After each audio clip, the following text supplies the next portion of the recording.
हमारा आज का टॉपिक है फाइल हैंडलिंग। विजुअल बेसिक में हम फाइल हैंडलिंग पढ़ेंगे। आज का जो हमारा टॉपिक है, तो यहाँ पर आप सिलेबस में देख रहे हैं कि दो प्रकार की फाइल्स को हमें देखना है, सीक्वेंशियल और रैंडम फाइल्स के बारे में जानना है अभी क्लास में। तो स्टार्ट करते हैं अपना टॉपिक।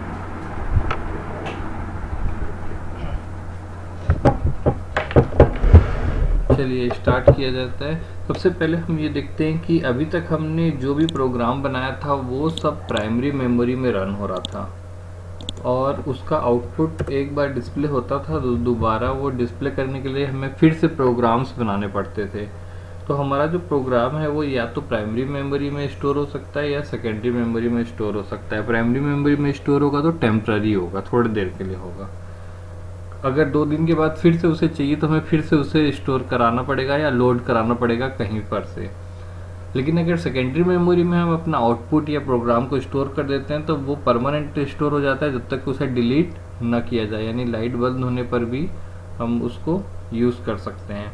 तो हम यहाँ पर सबसे पहले एक प्रोग्राम आपके सामने देखेंगे और उसको फाइल के साथ यूज़ करेंगे। फाइल्स क्या होती है वो हम बाद में देखते हैं। पहले हम यहाँ पर एक विजुअल बेसिक ओपन किया है हमने और यहाँ पर हम एक प्रोग्राम देख लेते हैं। ये 2 कमांड बटन बने हुए हैं। पहला कमांड बटन जो है इसमें मैं लिख देता हूँ फाइल,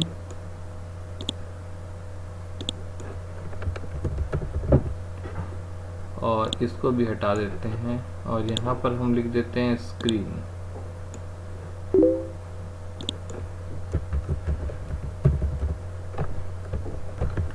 तो यहाँ पर हम देख रहे थे कि अभी हमारा जो प्रोग्राम था एक हमने फाइल्स में देखना चाह रहा था। अभी तक हम जो भी प्रोग्राम बनाते थे उसका आउटपुट स्क्रीन पर आता था। अब हम चाहते हैं आउटपुट हमारा फाइल पर आए, ताकि जब हम कल आए तो दोबारा हमें प्रोग्राम को रन करने की ज़रूरत ना पड़े और बिना प्रोग्राम के रन किए ही हम आउटपुट देख सकते हैं। तो स्क्रीन वाले प्रोग्राम में हमने ये प्रोग्राम बनाया था जिसमें हमको ऐसा आउटपुट चाहिए था। मान लीजिए ये लाना है आउटपुट, एक पिरामिड का पैटर्न बनाना था। तो हमने यहाँ पर 1 to 5 लिखा। रो की संख्या क्या होगी 5 और कॉलम की संख्या रो के बराबर होगी। प्रिंट किया और यहाँ पर हमने लिखा प्रिंट, क्योंकि ये लाइन चेंज नहीं करता है इसलिए यहाँ पर लाइन चेंज करता है इसलिए डायरेक्ट /n नहीं लिखते हैं। अब हम यहाँ पे इसको रन करते हैं और स्क्रीन वाले बटन पे क्लिक करेंगे। यहाँ पर आपके पास आउटपुट आ गया, ठीक है। लेकिन ये आउटपुट दिख रहा है। अब मैं इस प्रोग्राम को अगर बंद कर देता हूँ तो ये आउटपुट मुझे दोबारा देखने के लिए दोबारा प्रोग्राम रन करना होगा, फिर से इस बटन पे क्लिक करना होगा, तब मुझे आउटपुट दिखाई देगा। लेकिन फाइल वाले चीज़ में ऐसा नहीं है। फाइल वाले में सिस्टम में क्या होता है कि ये सेम कोड को फाइल वाले में मैंने यहाँ पे कोड करके रखा है। यहाँ पर देखिए मैंने ये कोड किया हुआ है। सबसे पहले एक फाइल को ओपन किया मैंने। फाइल को ओपन करना हमने लास्ट क्लास में देखा था कि फाइल कैसे ओपन करते हैं, और फाइल हैंडलिंग का जो इंट्रोडक्शन था उसके बारे में भी मैंने बताया था। तो फाइल को ओपन या क्रिएट करने के लिए ओपन कमांड होता है। फाइल कहाँ पे क्रिएट होगी, डी ड्राइव में। फाइल का नाम होगा zzz.txt। और फॉर आउटपुट लिखने पर क्या होता है, फाइल क्रिएट भी होती है और ओपन होती है। फाइल का नंबर है नंबर 1। अगर आपको एक साथ 10 फाइल ओपन करनी है तो सब में सेम हो सकता है, बस फाइल का नाम और नंबर जो है वो अलग अलग होना चाहिए। इसके बाद सेम यही वाला कोड मैंने उठा के यहाँ पे रखा है और क्लोज करने के बाद ओके लिखा है। फाइल को क्लोज किया और मैंने ओके लिखा है। तो नीचे का जो कोड है मैं यहाँ पर ले आ देता हूँ ताकि आपको वो दिखाई दे कि सेम कोड है। मैंने इसको कट किया है और यहाँ पर मैं इसको पेस्ट कर देता हूँ। तो आप देखेंगे कि ये दोनों ही कोड जो है वो सेम है। ये वाला जो कोड है वो फाइल पे आउटपुट भेज रहा है और ये स्क्रीन पे आउटपुट भेज रहा है। तो आप यहाँ पर देख रहे होंगे कि फाइल पर आउटपुट भेजने के लिए पहले हमको एक फाइल बनानी पड़ी। उसके बाद ये वाला जो कोड है ये 6 लाइन का ये जो 6 लाइन सेम वही कोड यहाँ पर भी कॉपी किया गया है। लेकिन आप देखेंगे कि यहाँ पर डायरेक्ट प्रिंट लिख दिया गया है, प्रिंट स्टार, और यहाँ पर क्या लिखा गया है, प्रिंट #1 और स्टार। यानी कि प्रिंट कमांड जो स्टार को #1 मतलब इस फाइल पर भेज रहा है, न कि स्क्रीन पर भेज रहा है। तो हम देखते हैं, सबसे पहले यहाँ पर डी ड्राइव ओपन कर लेंगे। यहाँ पर ZZ नाम की कोई भी फाइल आपको दिखाई नहीं दे रही है, एक फाइल बनी हुई है, इसको मैं डिलीट कर दे रहा हूँ। आपको इस हिस्से पे नज़र रखना है, यहाँ पर एक फाइल क्रिएट होगी। क्लियर है? तो अब मैं यहाँ पर इस प्रोग्राम को रन करता हूँ और हम इस हिस्से पे नज़र रखेंगे। ये हमारा प्रोग्राम रन हो रहा है। जैसे ही मैं इस प्रोग्राम को रन करते समय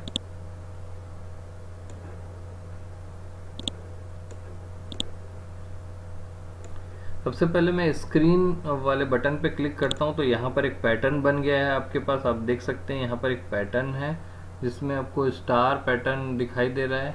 इसका जो आउटपुट है वो दोबारा आपको नहीं दिखाई देगा अगर प्रोग्राम बंद हो जाएगा। दोबारा आउटपुट अगर आपको देखना है तो फिर से प्रोग्राम को रन कराना पड़ेगा। क्लियर है? लेकिन फाइल वाले पर जैसे ही मैं क्लिक करूँगा तो यहाँ पर एक फाइल बनेगी जिसका नाम क्या होगा, ZZZ.txt, और उसमें वही पैटर्न, ये जो आउटपुट है वो उसमें स्टोर हो जाएगा। ये देखिए, आपको यहाँ पर एक फाइल बनी हुई दिख रही होगी ZZZ.txt।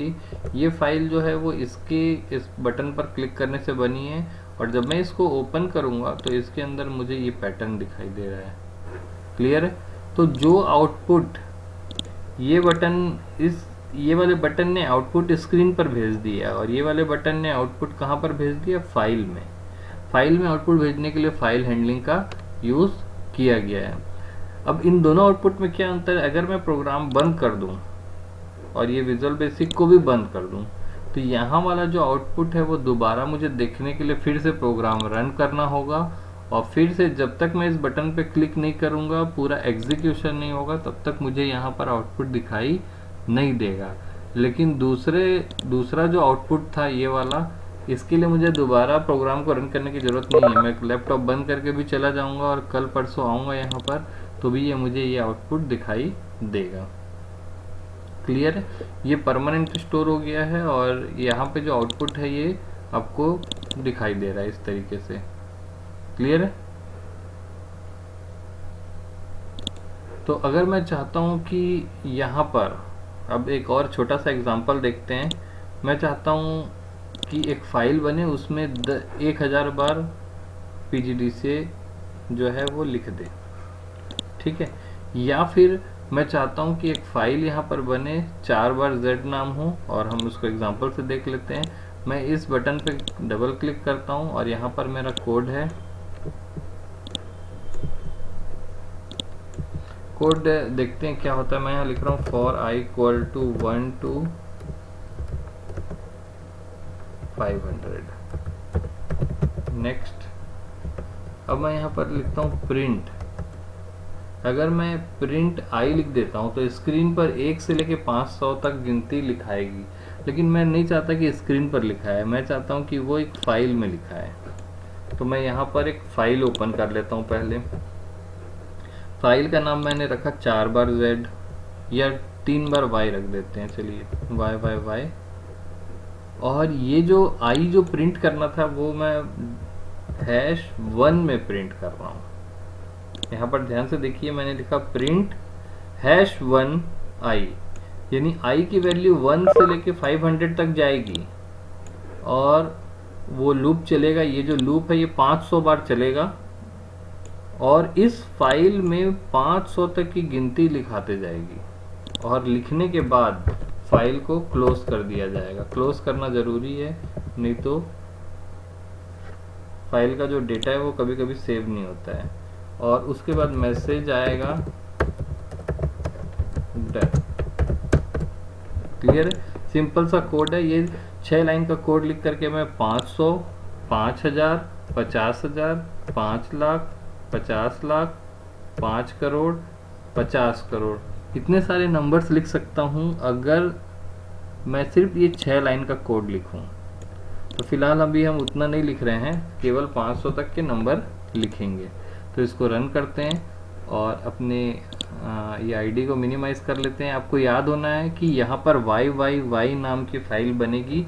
आपको यहाँ पर फोकस करना है। जैसे ही कमांड 4 पर क्लिक किया जाएगा तो यहाँ एक फाइल बनेगी, उसमें 1 से लेकर के 500 तक नंबर लिखे होंगे। तो हम लोग चालू करते हैं। जैसे ही हम इसमें क्लिक करेंगे यहाँ पर यहाँ पर आपका इनपुट मोड में ओपन हो गया है। इसको हमें आउटपुट मोड याद रखना है। आपको एक चीज़ और देखने के लिए मिल गई है कि फाइल अगर आउटपुट मोड में ओपन होती है तो फाइल क्रिएट होगी देन ओपन होगी, और फाइल अगर इनपुट मोड में ओपन हो रही है तो बनी बनाई फाइल ओपन होगी, यानी कि रीडिंग होगा।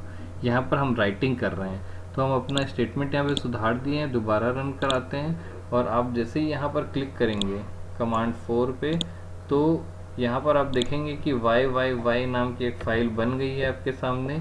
और आपको पता है कि जैसे ही इसको खोला जाएगा तो इसमें 1 से लेके 500 तक गिनती लिखी होगी। आप उसको देख सकते हैं कि इतना सारा जो गिनती है वो 1 सेकंड के अंदर उसने लिख दिया है। क्लियर है? तो अब इसको ओपन करके देखते हैं हम लोग। ये देखिए 1 से लेकर के पूरा 500 तक की गिनती लिखी गई है 1 सेकंड के अंदर।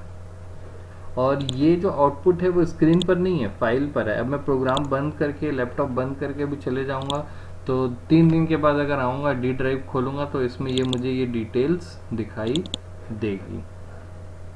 सेम उसी तरीके से मैं एक और एग्जांपल आपको दिखाना चाहता हूँ।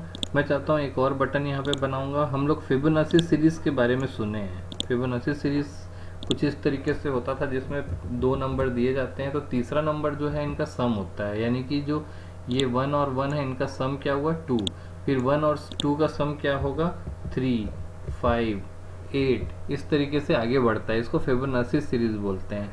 अभी तक हमने जो फिबोनाची सीरीज़ यूज़ किया था उसमें हम स्क्रीन पर आउटपुट देखते थे। अब हम आउटपुट कहाँ देखेंगे? यहाँ पर फाइल पर देखेंगे। तो सेम हम इस स्टेटमेंट को कॉपी कर लेते हैं। पहले एक फाइल बनाएंगे हम, उसका नाम होगा 4 बार y लिख देते हैं और फिबोनाची सीरीज़ का कोड हम लिखते हैं। फिबोनाची सीरीज़ का कोड आपको पता है कि a = 1, b = 1, उसके बाद रहता था प्रिंट #1। यहाँ पर बस मैं #1 ऐड कर दे रहा हूँ, नहीं तो प्रिंट a लिखा रहता था सीधा।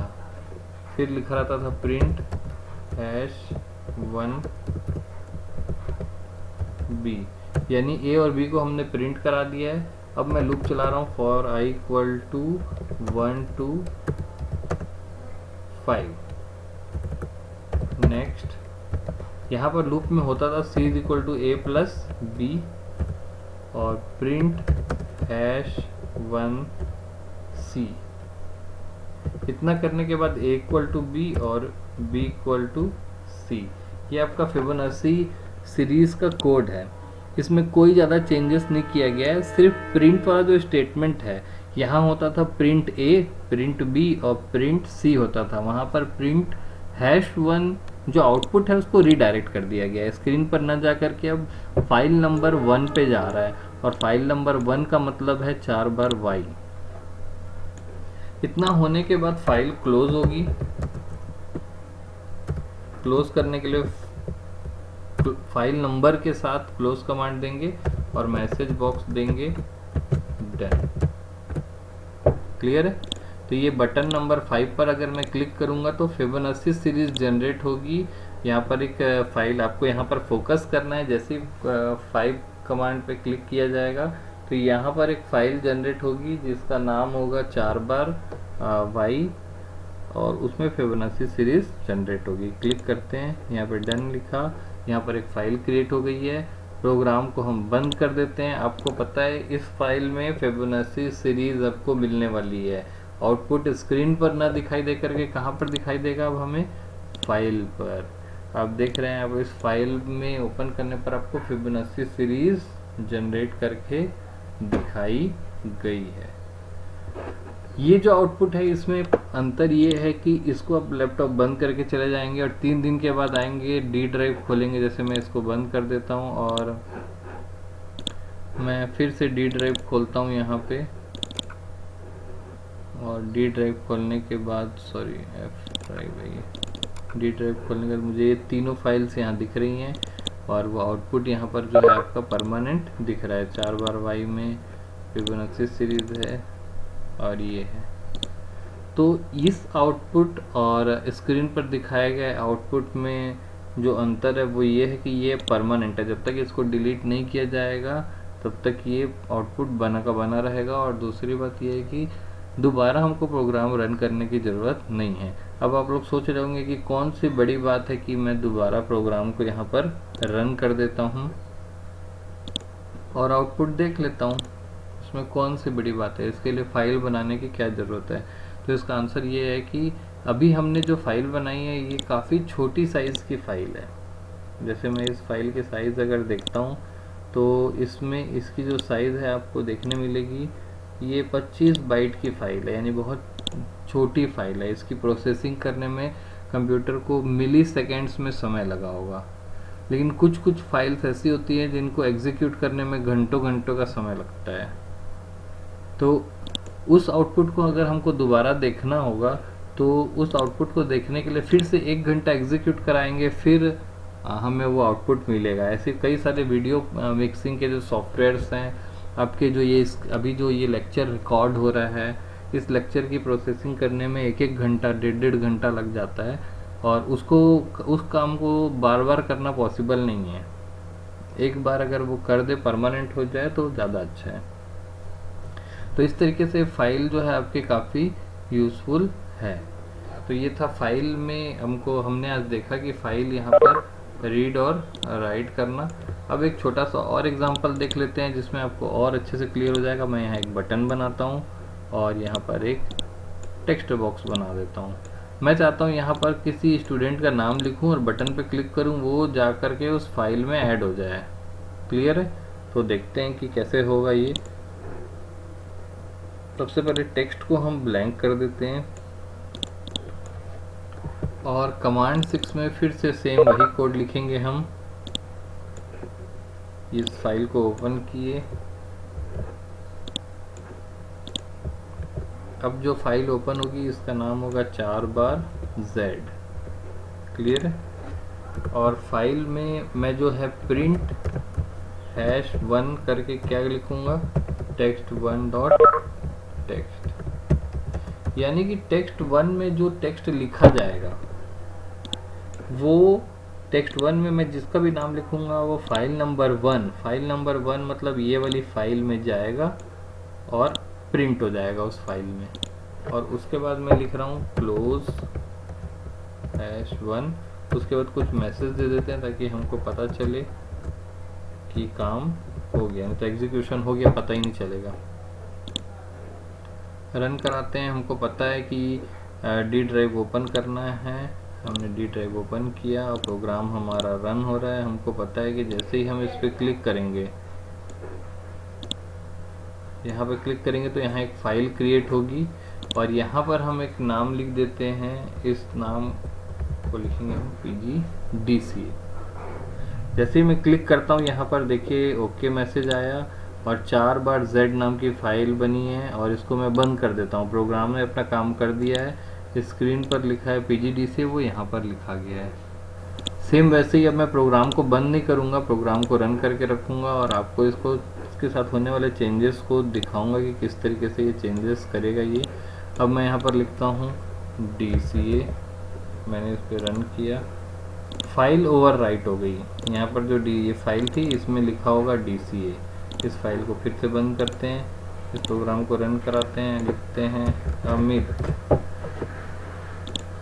जैसे मैंने ओके किया, अब इसको ओपन करके देखते हैं, यहाँ लिखा हो मिलेगा आपको अमित। अब इसके साथ आप कई सारे ऑपरेशंस कर सकते हैं। जैसे मैं चाहता हूँ कि लगे हाथ में आप ये भी देख सकते हैं, मैं चाहता हूँ कि मैं यहाँ पर अमित लिखूँ और वो कैपिटल होके चला जाए, तो यहाँ पर आप लिख सकते हैं text1 के बदले पहले लिखेंगे U केस।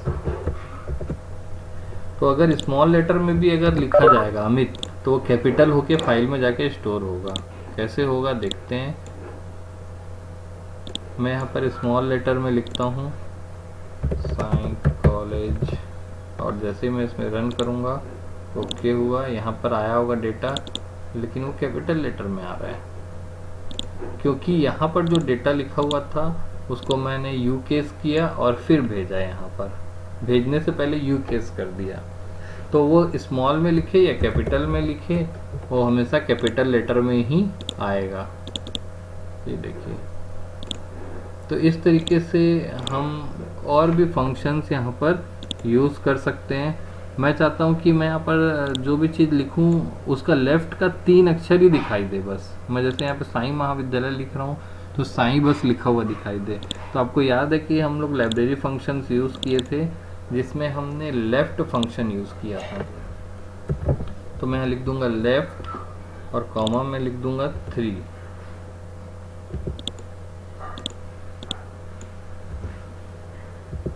तो लेफ़्ट से ये हमें 3 कैरेक्टर्स काट के डिस्प्ले करेगा। मैं यहाँ लिखता हूँ साईं कॉलेज, और जैसे ही मैं इसको रन करूँगा तो आउटपुट में क्या आएगा, सिर्फ साईं आएगा। मैं यहाँ लिखता हूँ अमित कुमार, क्या आएगा आउटपुट में, AMI, सिर्फ 3 ही अक्षर आएगा। भले आप यहाँ पे कुछ भी लिखिए।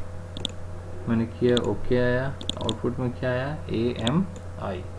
तो इस तरीके से आप अपना जो भी नाम लिखेंगे तो ये प्रोग्राम जो है, जैसे आप लिखते हैं मिस्टर अमन, तो ये आप मिस्टर हो कि मिस हो मिसेस हो वो आपको बता देगा। सिर्फ मिस्टर मिसेस ही ये स्टोर करेगा, शुरू का जो 3 अक्षर है वो कट कर लेगा। तो आपने यहाँ पर देखा कि फाइल्स, अभी जो हमने आउटपुट देखा है ये आउटपुट कहाँ पे स्टोर हो रहे हैं, फाइल्स में। और ये परमानेंट स्टोरेज, जब तक हम इसको डिलीट नहीं करेंगे ये हमारे पास रहेगा।